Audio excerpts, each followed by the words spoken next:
Now we welcome Olivier Soppera from University of Mulhouse, and he will speak about the plasmonic photopolymerization from fundamental investigation to application in sensing.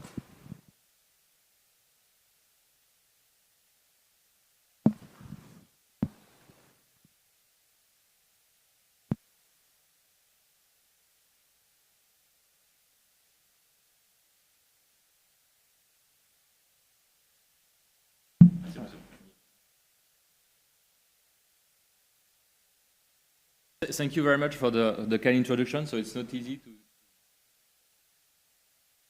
try to do it. And giving you a short overview of what we have been doing in Mulhouse about plasmonic photopolymerization, so which is a topic that is for me. That is a topic for me that is quite interesting because it's really at the border of different fields from plasmonic, material science, photochemistry. And I want to express today how we are trying to understand and to use this tool to understand how plasmonic can be coupled to some nanochemistry, and also how we can go to practical application using this process.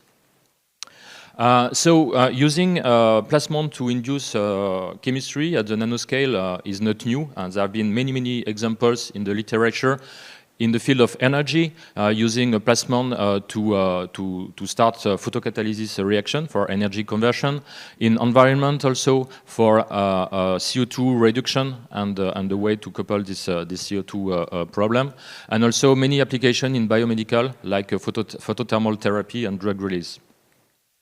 What we are interested in is to couple the plasmon phenomenon with polymerization and photopolymerization. So for that, we are using two kinds of nano objects. One can be metal nanoparticles. In that case, what will be exciting is LSPR, localized surface plasmon resonance. But also, we are interested to use metal thin film, for which we can excite surface plasmon resonance. So why plasmon resonance is interesting in this field of photopolymerization? Because what we have around this kind of structure, for instance, is a very highly confined electromagnetic field, which is not limited by the diffraction. So the idea is really to try to use this as a very small light source at the nanoscale and try to start photopolymerization reaction. It's also spatially localized.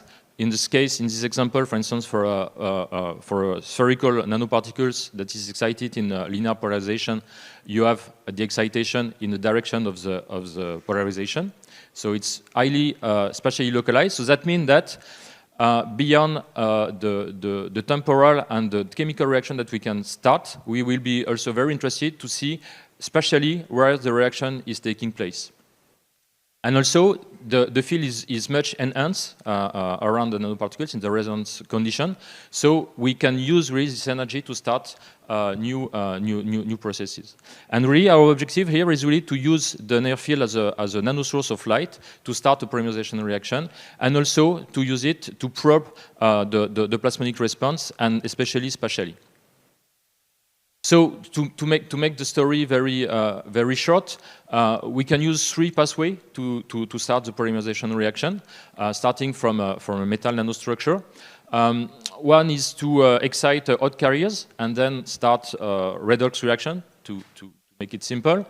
Another phenomenon is also to use a thermal reaction, and now we are much interested also to use this. I will not talk about this today, but this is ongoing work by Céline Molinaro in our group. Today I will focus mostly on photopolymerization pathways. So really the idea to enhance the electromagnetic field around the particle and use it to start locally the chemical reaction. But we always have to keep in mind that the three pathways will always be possible in all systems, and it's always difficult to be sure, 100% sure, that we are using one pathway and not the other one. So like I said, we are in this talk, I will just show example for which we are really trying to be in this photopolymerization process. So the idea is really to use conditions for which we cannot induce far-field polymerization, but at the same time we have a nanoparticle that is embedded in a photopolymer, and the enhancements of the field around the nanoparticles make the field much higher, so the light intensity much higher around the nanoparticle. So we have a chance to start the reaction. So all the key is really to play with inhibitors. So we have inhibitors in the reactive medium. So in the example I will show later, we are using acrylate photopolymers. And they are known to be strongly stopped by reactions with oxygen. So the idea is really to find conditions for which, in the far field, we cannot start efficiently the photopolymerization because of this inhibitor. But in the near field, because we have more energy, we can start efficiently the reaction and make polymer parts. And at the end, we wash everything so that we can remove the non-reactive part and keep only the polymer that is formed in the near field. So this is a typical example that we have been doing during the last year. So the idea is really to start with a nano triangle. So you can see the dimension, something around 60 nanometers. We put this nano triangle inside the photopolymer. We shine the light. We can choose the polarization along X or Y. And these are the simulation. And if we compare the simulation of the field with the polymer lobe that we obtain here, so this is the gray part in the TM images. In this polymerization, in this polarization, we have the polymer in this apex of the triangle, and if we turn the polarization, we can have the polymer in this direction. So I really want to stress out the scale, so I should have put it again here, but okay, this is 60 nanometers, so we can really make photopolymerization using visible light at a scale that is really a nanoscale, so much lower than the diffraction limit that we are expecting in classical optics. So then the interest of this approach is that we can really play with many parameters. One of them is the shape of the nanoparticles, and also playing with the polarization and the shape of the particles were very interesting to see what is the efficiency of the process. So measuring the polymer thickness with this different geometry of nanoparticles, and also something we're not really expecting is that the polymerization process is very different for all the objects from the isotropic or anisotropic state. What I mean by that is that on nanoplates, it was very difficult, and we could not find condition to really have the polymerization for this object in the polarization direction. Whereas for the triangle, for the B pyramid, we can really have something very confined. And to go a little bit further, we also try to demonstrate that this principle can even be done in a kind of a 3D configuration. If we are using a B pyramid, so these objects are known to stay on the substrate really with an angle. So that means that the two apex of the B pyramid are not the same. This one is really stuck on the substrate, so in close contact with the substrate, whereas this one is a little bit away from the surface. And we could show with the TM, and also by changing the angle of the view of the images, that effectively the two polymer lobes was not looking the same, and we could demonstrate that this guy is really this one, whereas this polymer lobe corresponds to the one that we are forming on the substrate. We are very happy of this result, because that's the first paper that we published in the frame of the Sunrise project with Stéphane Parola object, and we hope we will have many others after. And coming back to Sunrise project, really the challenge and what we want to further develop in this project is really to push this resolution and the photopolymerization down to the limits. And what we like to demonstrate is that we can go to the single macromolecule level. For instance, it's a very early stage of the polymerization. We observe this kind of very tiny polymer lobes, in this case on spherical particles, and we are really thinking that it corresponds to only one single photochemical reaction, because we have so few photoinitiators that it really corresponds to the number of events that we can expect. And then playing with the polarization of light, we are really expecting to be able to play and to push the limit of the photopolymerization to really the extreme limit. And so for us, it's a very nice tool just to study this kind of reaction at the nanoscale. But also because I'm coming from material science and photopolymer, we were also interested the last year to change the materials around the particles and use this process to graft functional materials, different functional materials for different applications. So this was done through many collaboration.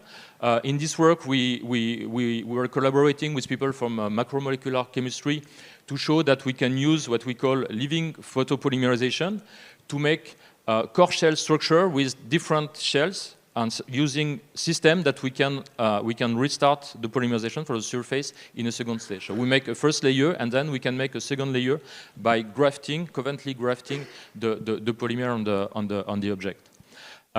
With Renaud Bachelot in Troyes, also they managed to, using this approach, they managed to demonstrate also that you can graft quantum dots and go to the level of a single quantum dot graft to a nanoparticle.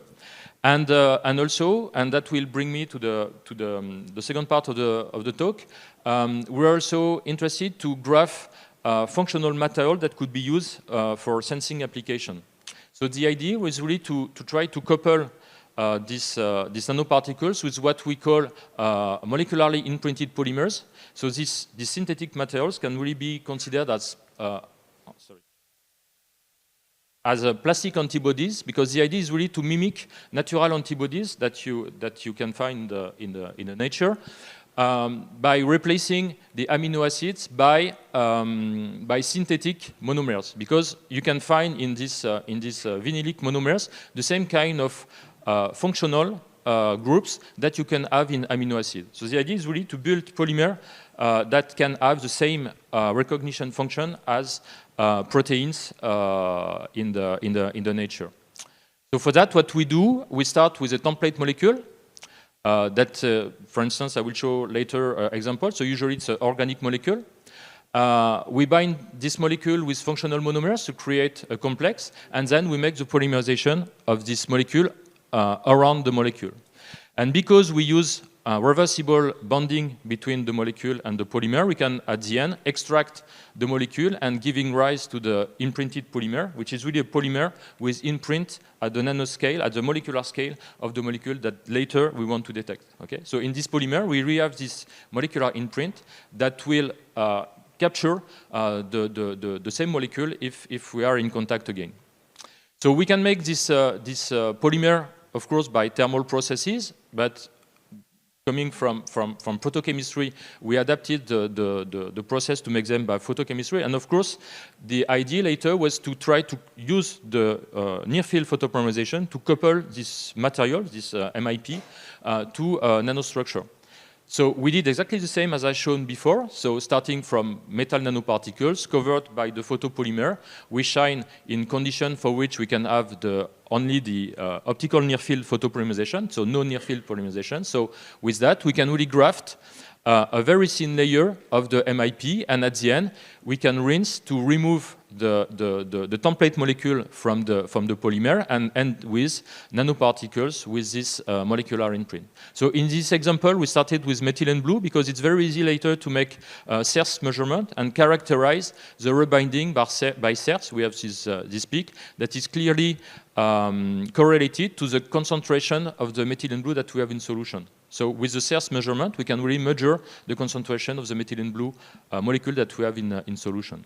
So because it's a synthetic polymer, it's a robust material, we can reuse it. We can, when it is rebinded, we can regenerate it. It's a quantitative monitoring, and we can have a specific response. For instance, we tested with some other dyes, and we could demonstrate that we have the response only for the methylene blue. But okay, for this kind of sensor, you need CERS. So we are also interested to shift to some maybe more simple way to detect the molecule. And for that, we shift to SPR. So the idea is really the same: to use the near-field photopolymerization, but to functionalize, in that case, not nanoparticles, but metal films. So I will not talk about the Christman configuration, but just to show you an example about another configuration that we have been working on that is based on an optical fiber. So the idea is really to have a D-shaped optical fiber on which we have a metal film, a very thin film, that we can excite through the light that is guided through the fiber. So the idea is really, again, to use the near-field photopolymerization to prepare, in situ prepare the MIP film, okay, by the light that is driven through the fiber. After we develop everything, so we end with this molecularly imprinted polymer film that is directly inserted at the edge of the fiber. So this is a picture of the small device. So what is really nice with this process is that we can really tune the thickness of the layer by changing some parameters like the irradiation time or the power, and we can change it and adapt it from 30 nanometer to 41 nanometer. So it's really very easy to tune this thickness. And then to demonstrate the interest of this approach, what we did was to try to make the MIP for a template that is the PFOA. So PFOA is one of the worst of the PFAS molecule that we can find in the water and in the environment everywhere. They are called well, these molecules are so stable that they are not removed, they are not destroyed, so they are really accumulate in the water, in the field, and even in the air. And the problem now is to be able to have some devices that could make the measurement of this molecule at the same time in a specific way, but also to be selective enough that the device could make the measurement in the field directly and to give a very quick response. So we prepared the MIP for this molecule and use this configuration. So to polymerize on top of the metal film and after to try to detect the molecule. So the measurement is just taking a drop of solution and put it at the surface of the device. And we could really show that by monitoring the spectral change, the shift of the resonance of the SPR that we are exciting in this configuration, we can really then make a correlation with the concentration of the PFOA molecule that we have in the solution, and we can go to very low concentration in the sub-femtomolar range, which is much more than what we need. Also, the interest is that because we can change the thickness of the film very easily, we can also change the range of the concentration that we can address, and we can see it more clearly here.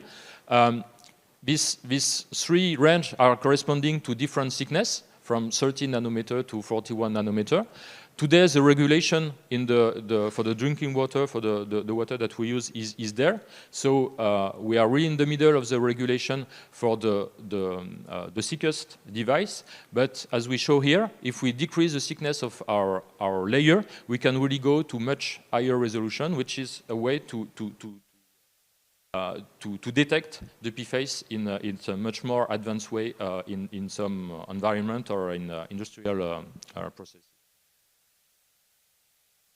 And also what we wanted to show is that because we are using MIP that can be seen a little bit like this toy for children, we wanted to demonstrate that this sensor can be selective to only the molecule that we are using, so the PFOA to make the template, and that was actually the case. So I cannot go into details, but we tested in competition with this molecule. So it's the same molecule, but with less carbon atoms, and also we changed the polar head of the molecule, and we could really show that we in this case we really have the response for the template molecule in the femtomolar range, but no response to the analog molecule. So this is really something that is interesting because even with 100 times more concentrated solution of the analogs, we could not detect them in the medium. So now we patented that, and also now we are really starting to try to work in real life samples with all the problem that comes with real life samples. I mean the interference, salts, pH, and so on. And we are really hoping that we can make industrial device very soon with this technique. And just to illustrate in the last slide, the interest of this approach is that we can really tune the material by changing the template and then address other molecules that we want to detect. For instance, we had some very promising results with S-propanol, and in that case, what we tested was the specific response to the two enantiomers, and we really could show that we have a response to the enantiomer with which we make the template and not the response to the other one, even with 100 times more concentrated solution, and also more in biological application, we also could show that for the testosterone, we can have the same kind of sensitivity in artificial saliva, showing that we can really go to a practical application. So with that, I will just conclude my talk. So I hope I managed to convince you that we have here a very nice tool to couple polymer with metal nanostructure. Not only because it's simple and versatile, that can be applied to many different materials, but also because it's very efficient, because we are using the optical near field to create the material, so we really put the functional material exactly where we need it for the latest application. And it's also, for us, it's really a great configuration to investigate the photopolymerization at the nanoscale, and that will be the objective of the Sunrise project from our side. And with that, I'd really like to thank all the people who participate to this work, and especially Céline, Amin, and Abdallah, who will be the PhD student that will be in charge to continue the work. With that, I'd just like to thank you for your attention and be happy to answer some questions.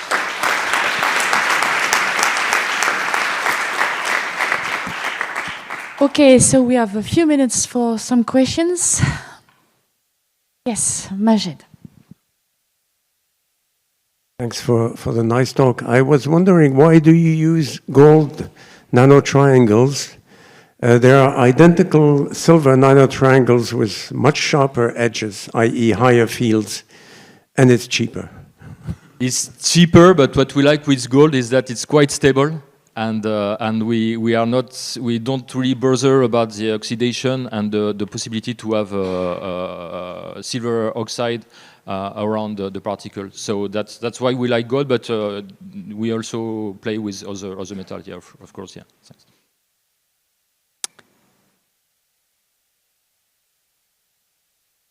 Thank you, Olivier, for the bright presentation.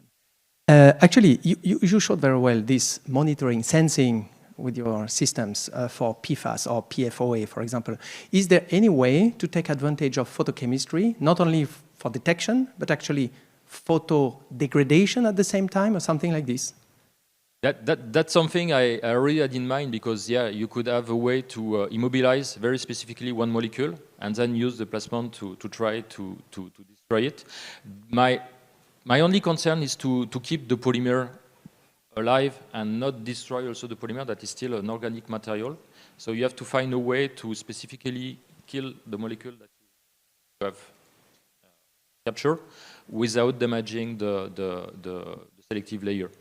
There are also some work, people making MIP with inorganic materials, with sol gel materials, for instance. That could be, definitely.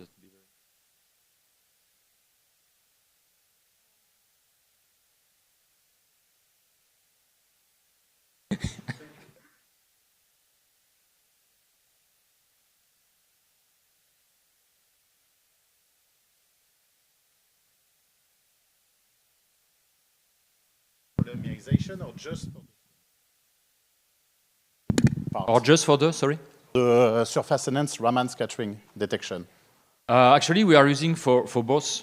So we really need the gold structure to help us to make this nano layer of functional materials. But at the end, we are using also the gold nanostructure to have the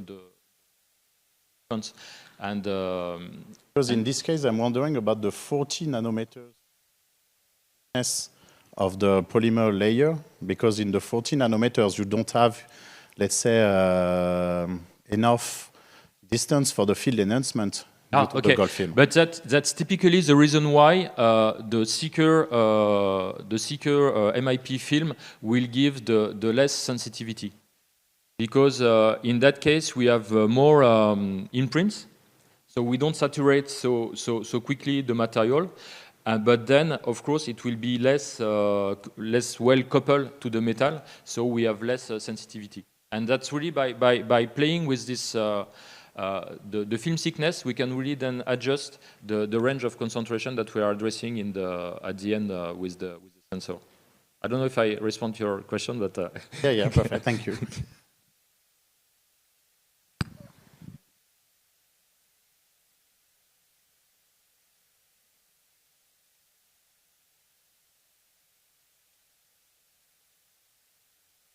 Thank you for the very nice presentation. My question is about your methylene blue CNRS probe.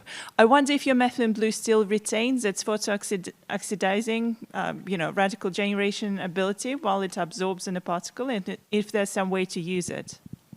Sorry, I didn't get. So for the methylene blue, what you mean? Yeah. It's a photosensitizer, so it can generate single oxygen and radicals. Does it still do it when it's absorbed on the particle? And if there's some way to use it? I don't know, because as soon as we put it inside this polymer shell, we just remove it and then absorb it again. So I honestly, I don't know. Maybe, yeah.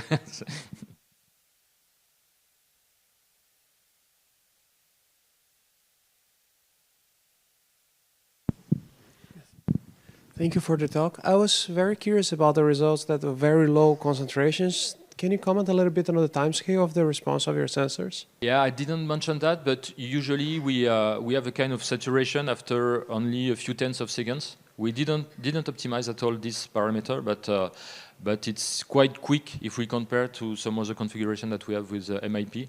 So what we believe is that when we go to the thinnest layer, we don't even have the time for the diffusion inside the film. Most of the imprint should be really at the surface.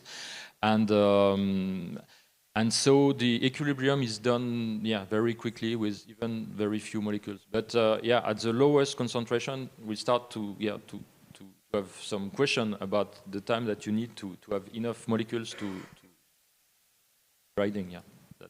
Thank you. So we will thank again Olivier.